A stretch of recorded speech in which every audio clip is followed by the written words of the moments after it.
Dotrieve, and I live in Des Moines, Iowa currently. And I have been doing ABA in some format for over 10 years, in a clinic, in a school setting, and in home.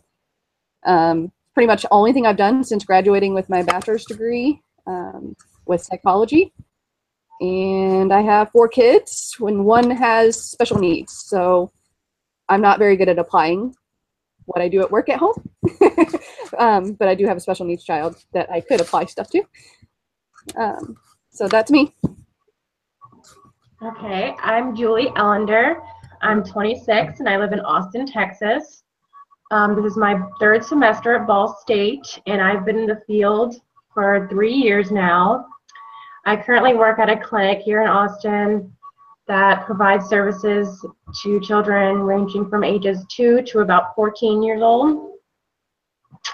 And I love my job. That's me.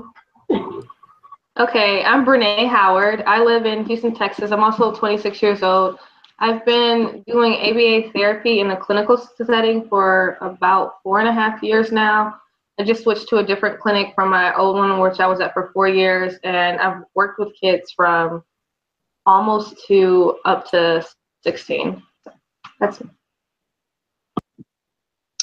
I'm Liz. I'm 27 and I live in Northwest Indiana. I've been in this field for about 8 years now, working mainly in group home residential settings with children and adults with disabilities. Right now I'm a group home manager, and there's 6 adult males in my group home, and we do provide behavior services. But yeah, that's me. So for the presentation, I'll go ahead and cast it.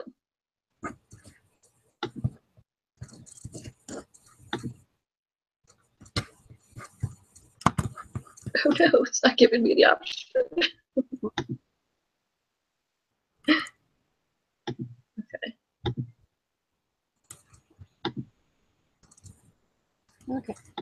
Okay, so the original study that we replicated was by Matthew P. Normand, and it was an ABA reversal design with the multiple baselines across participants. In the original study, there was 3 adult females and 1 male. They were all healthy and non-obese. To track their steps, they used pedometers, and body weight was recorded for each participant before the intervention, 2 times during the intervention, and at the end of the study. None of the weights changed for any of the participants, so that data was not reported. The experimenter conducted reliability checks weekly for intervention step counts by comparing the memory feature on the pedometers to the self-reported numbers from the participants. During the baseline, pedometers were covered with tape so that the participants couldn't see the steps each day. During baseline, the averages were calculated at the end of the week, and then goals were set by each participant for the intervention phases. During the intervention phase, there was verbal praise given weekly and email praise given by the experimenter to the participants during the intervention. Feedback, goal setting, and self-monitoring did assist 3 of the 4 participants with increasing step count and activity level.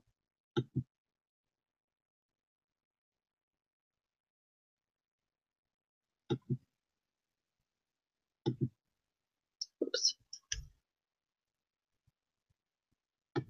All right, sorry, I was talking. It wasn't working.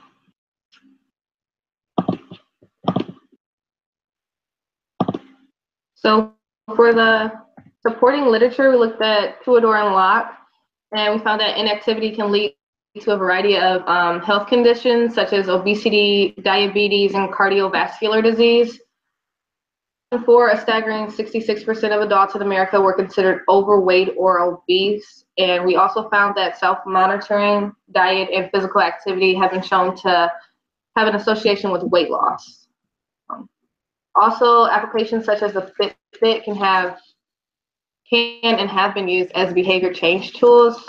And according to Norman and Donaldson, regular physical activity can decrease the risk of developing diabetes, prevent or reduce high blood pressure, and decrease heart disease-related death. Is to evaluate whether an intervention, including self-monitoring, goal setting, and feedback, can increase the number of daily steps taken, as Van Wormer, Norman, and Donaldson studies did in the original study.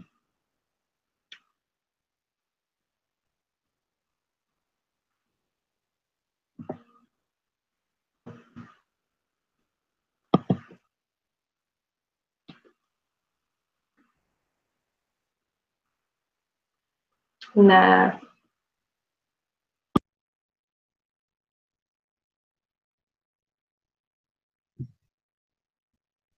You have to unmute yourself. Okay, that works. Okay, the participants are 4 female adults. All of them are considered healthy, non-obese. Activity levels were mostly moderately active, with 1 participant who exercised almost daily. Elizabeth is a 27-year-old female. Brenna is a 26-year-old female. Julie D is a 36-year-old female, and Julie E is a 26-year-old female.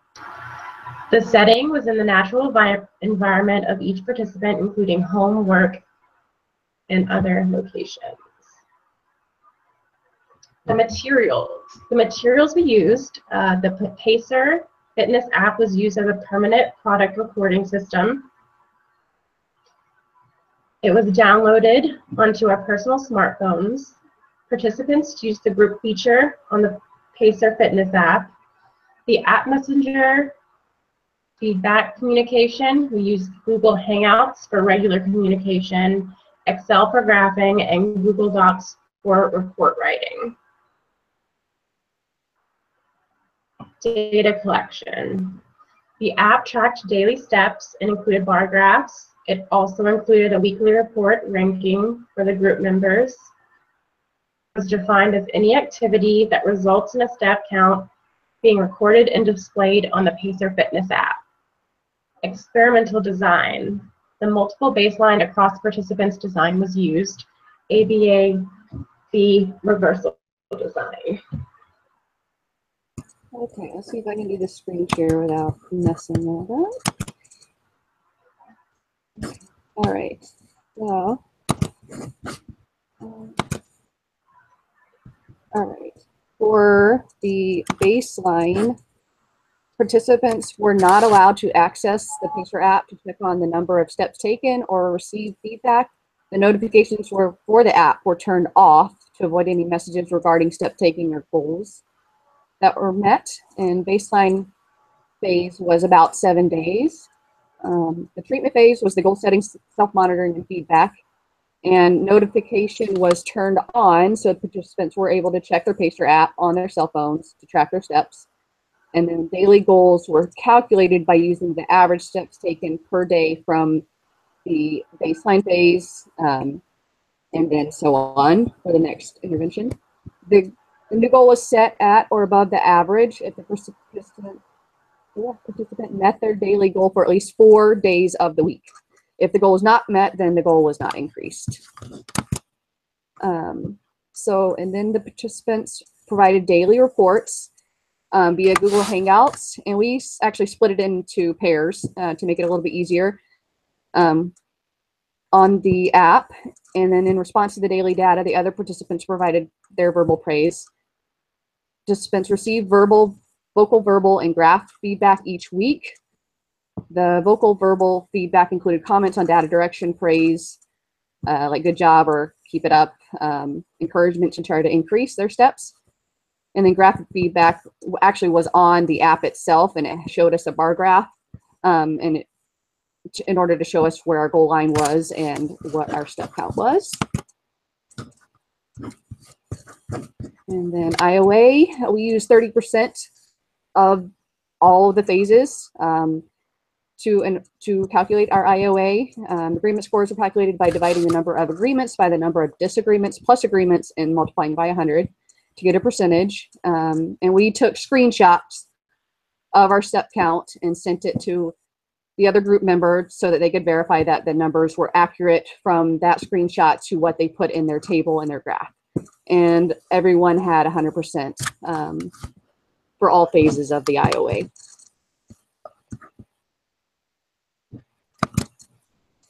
Okay. How to get off of the screen share? You're off of it. Okay. Okay, thanks. Okay. Oh, really? Sorry. Okay, so for the treatment integrity, at the end of the study, participants subtracted the amount of times they did not submit data by the total number of treatment days that they did and multiplied it by 100 to calculate the intervention integrity. The intervention integrity for Julie E was 88%. For Renee, it was 82%. For myself, it was 72%. And for Julie D, it was 58%. Pictures of the daily goals from the app, pictures of praise given weekly, pictures of graphic feedback provided, and pictures of each Pacer app was put on notification status for self-monitoring. So this is a screenshot of where you could change the preferences for the notifications and change the sensitivity and start and stop. Let go back. Okay, so this is a screenshot of the chat box inside the app where we could communicate with each other and give each other the verbal praise or the encouragement during the intervention phase. So this is an example of the graphs that we would have on our apps. If you would click on one of the lines, it'll tell you how many steps were taken that day. And it gives you the option to show a whole month or longer than that. But you have to click on each line to see the actual numbers.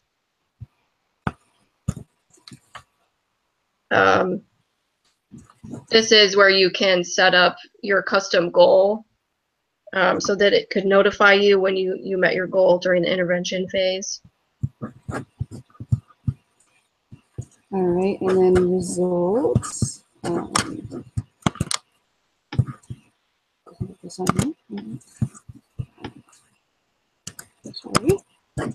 Okay, so the results show that the step averages overall did increase for 3 of the 4 participants following the introduction of the intervention, but there was a lot of variability, more for certain people than others. And then the step averages actually did decrease for 3 of the 4 participants also when the intervention was removed, and then increased again when the intervention was re-implemented. And then this is my actual results. So if you look, it kind of looks pretty variable, but if you look at the averages, my baseline was 3606, and the range was 2376 to 4864, and then my actual first intervention phase went up to 4656, with the range being between 2,000 and a little over 6,000. And then my baseline went back down, actually lower than my original baseline, to 2730. And the range was lower too, from 1,200 to a little over 4,500. And then my intervention phase, my last one, went up above the original intervention phase to 4,451. And the range was actually a little bit higher too, between 3,000 and 5,000. So I noticed with mine in particular that my days that I had the lowest were weekend days, because that's when I was less active. So that might explain some of my variability on the data. That's mine.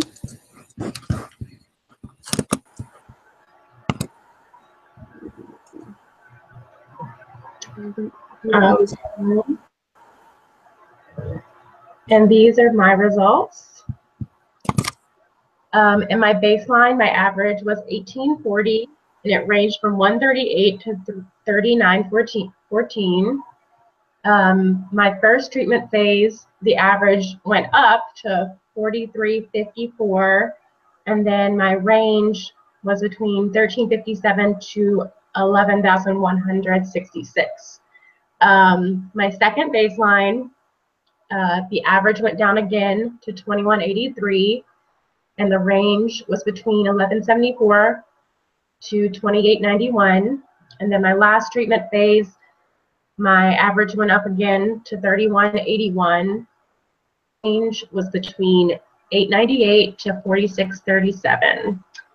Now in my first treatment phase, there was a huge spike.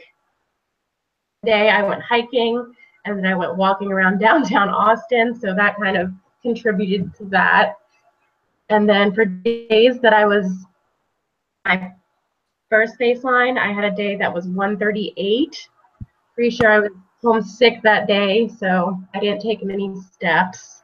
So I also am not allowed to have my phone at work, so my weekdays I did have less steps than my weekends, and I think that shows.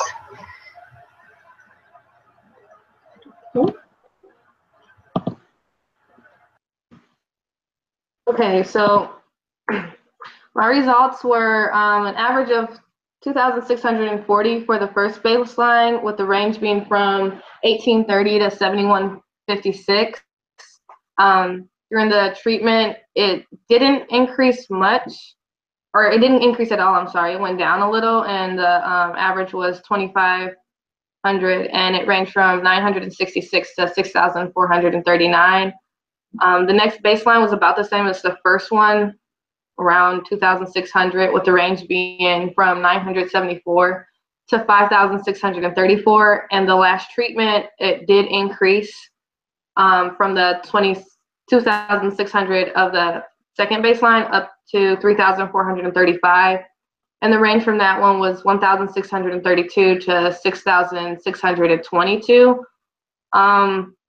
I also was not allowed to have my phone on me during work hours, which is probably why during the first treatment there was no increase but a decrease.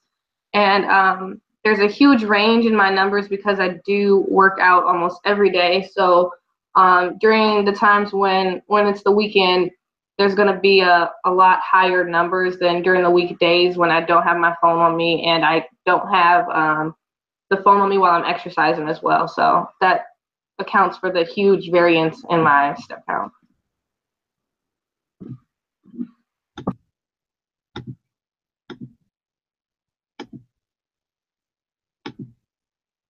Oh my goodness. Okay. I don't know why it does this to me. Okay, so here's my graph. My first baseline average was 3371 with a range between 562 to 5,028. My first treatment phase, my average went up to 4,763, and my range between 1,200 and 13,000. My second baseline, the average went down even lower than my first baseline to 2,798. And my range was. I can only see Brenna's results there on the screen, and you're going over Liz, right? Yeah. It has it on my screen. I'm not sure. Do you guys all see Liz? For some reason, I don't know if it's that Brenna's is being shared. I just want to make sure I'm seeing the right one. Do you guys see this? Do you guys see what I'm seeing? Yeah, it's showing my graph. I'm not sharing it anymore, so. Okay, let me see. Okay, so yeah, let's see. Maybe we can try to share your screen, or Brenna. Well, yeah, I'm not seeing hers either anymore. But yeah, if you share yours, then maybe we'll see it. I think it was still sharing hers. Okay, here, let me see if I can. There you go. Okay. Right, yep. Let me see. So my second baseline went down significantly to the average was 2798, and the range was between 679 to 4498. And then my last treatment phase, it went up again in my range between 1630 to 4823. So during my first baseline, I had a very low day where I was sick, where I had 562 steps. And then in my first treatment phase, I had a day where I was walking around Chicago and I had over 13,000 steps. So that I know that contributed to the increased step count. But I do have my phone on me when I'm at work. So days when I'm working, I have a lot more steps than when I'm just at home. On days when I'm at home, I have very few steps, and it was very hard to meet my goal on those days.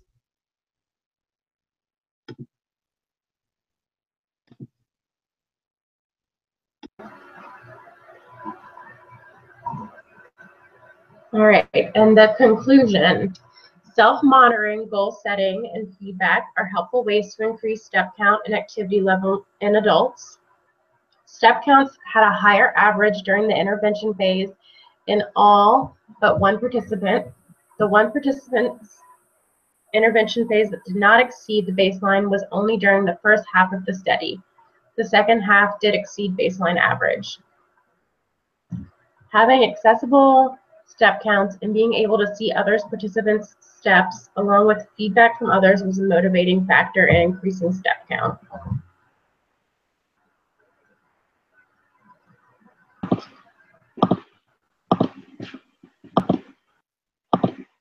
Okay, so for limitations,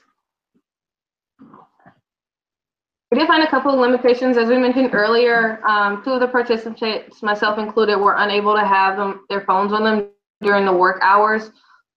Were much lower for those days. I know I do a lot of walking at work because I'm constantly running back and forth with the kids.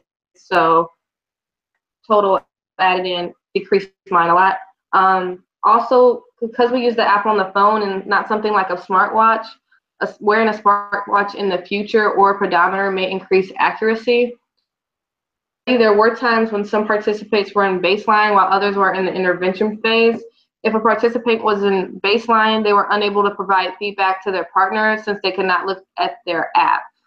So if your partner was in their intervention phase while you were in baseline, you really couldn't provide them with feedback because you couldn't log on to that app, and that's how we provided each other with feedback. And that may have affected how consistent feedback was. Furthermore, adding some type of incentive for those who achieve their weekly goals may also enhance the effect of future studies.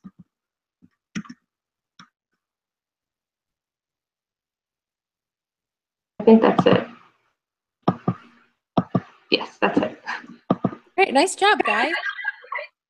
I think I'm gonna outlaw this study for future sections simply because so many groups pick it.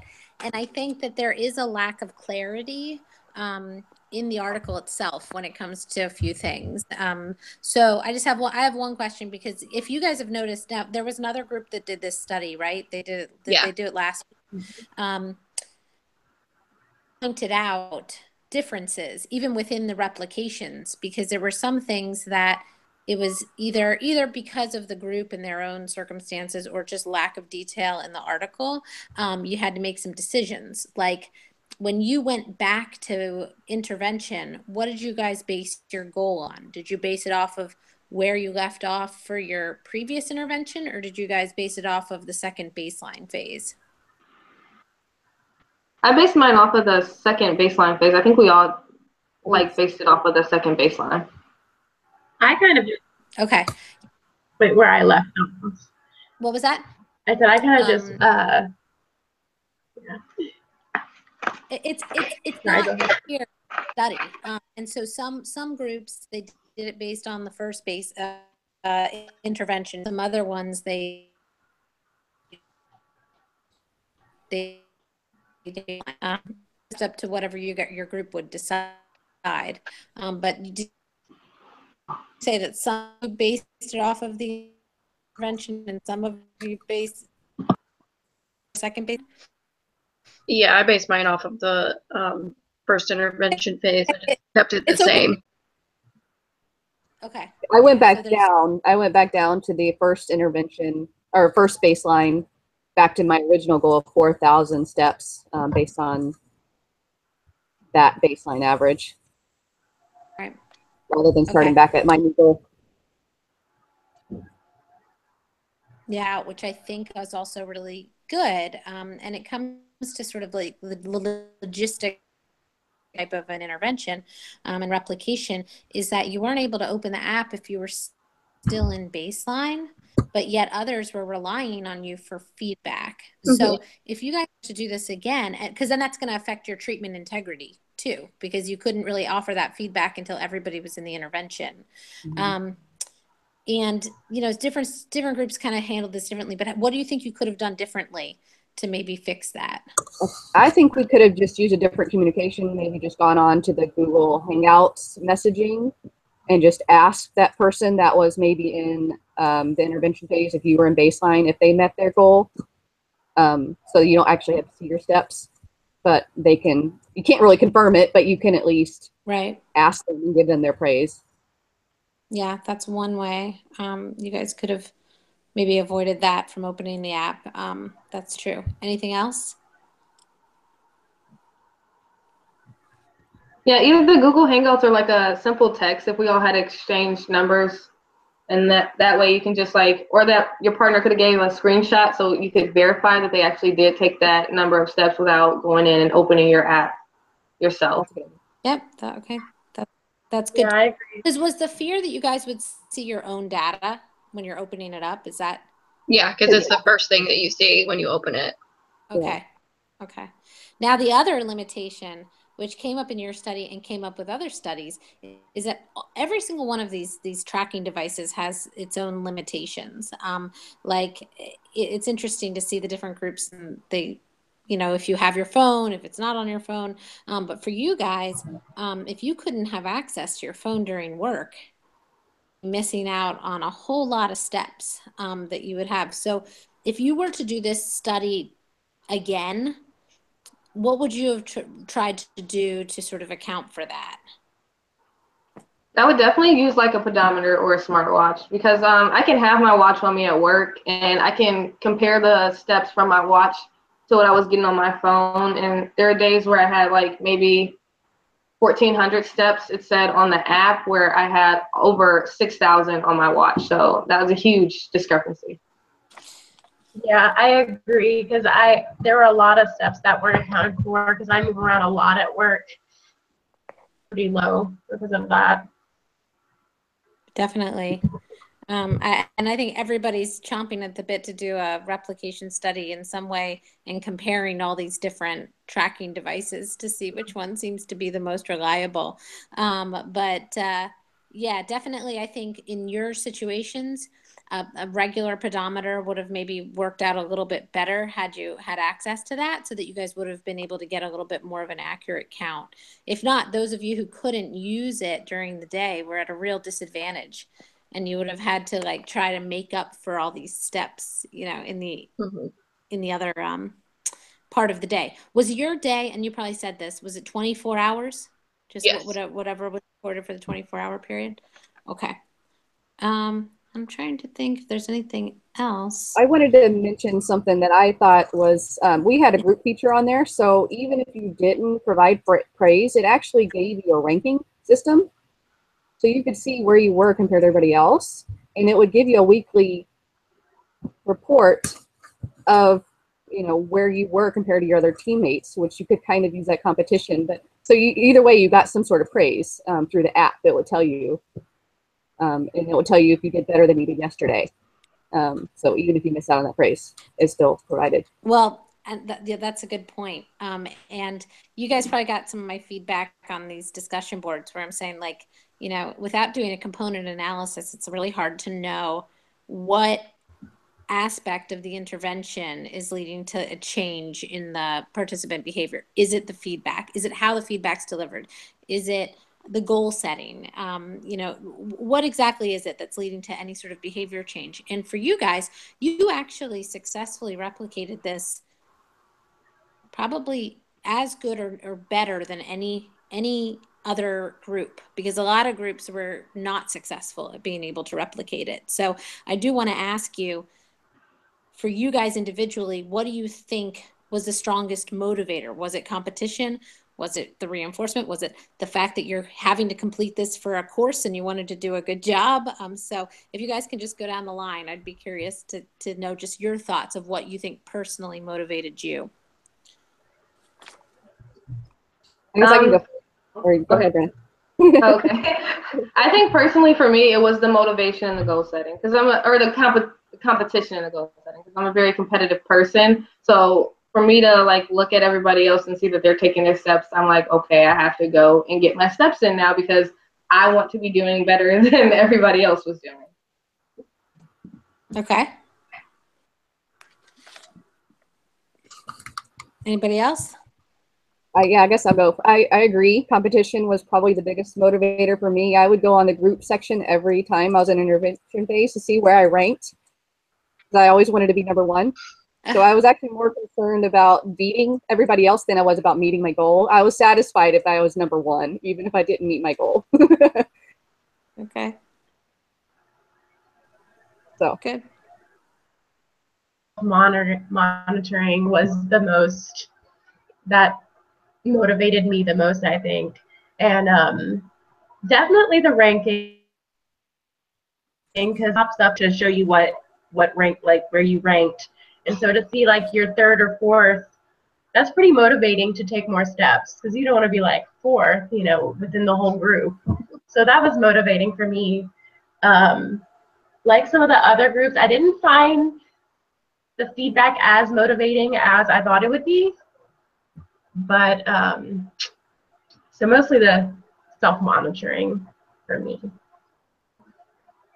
Yeah, I think that competition was definitely a motivator for me.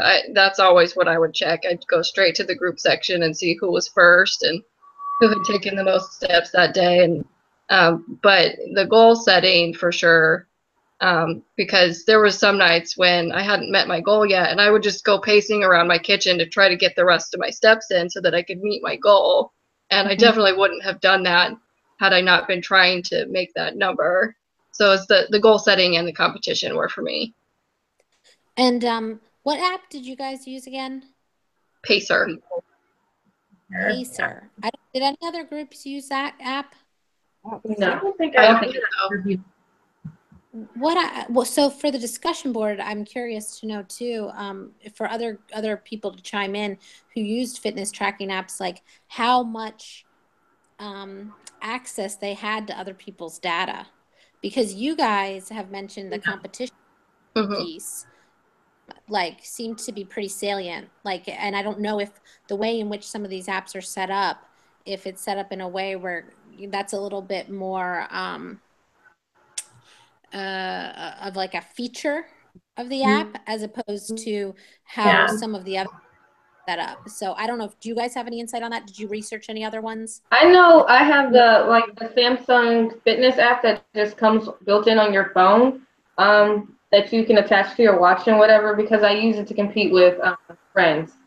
Like I use it to compete with my boyfriend back home or my other friends, and you can set a goal, and it's like the first person to 10,000 steps, and it'll like give you updates on how well you're doing. So I know that app has something like that too. Okay. So yeah, I'm curious to know when other people talk about their tracking apps, like if they found that competition became an element, and if they looked at that, if they had access to it, or if they refrained from it, because that definitely adds another potential variable as part of the intervention. So yeah, but anyway, you guys did a great job. Really nice slides, very clear presentation. And I think that's pretty much all I've got. I guess I want to ask one final thing. Like, what did you learn about research from doing this replication? I think one of the biggest things goes back to what you said about the in the research study and having everything laid out so it's precise and clear. Because like you said, we didn't know how to increase our step count towards the end. Like there was no measure for us to use. So we were all doing it in a different way, and that could have led to different results. Mm-hmm. Yeah, procedural clarity is a big one, especially if you're trying to do a replication. But I don't know if any of you guys have had research experience before, but you know, it can be challenging. So I'd just be curious to know anything else that you guys maybe didn't anticipate or that you learned just from doing this project.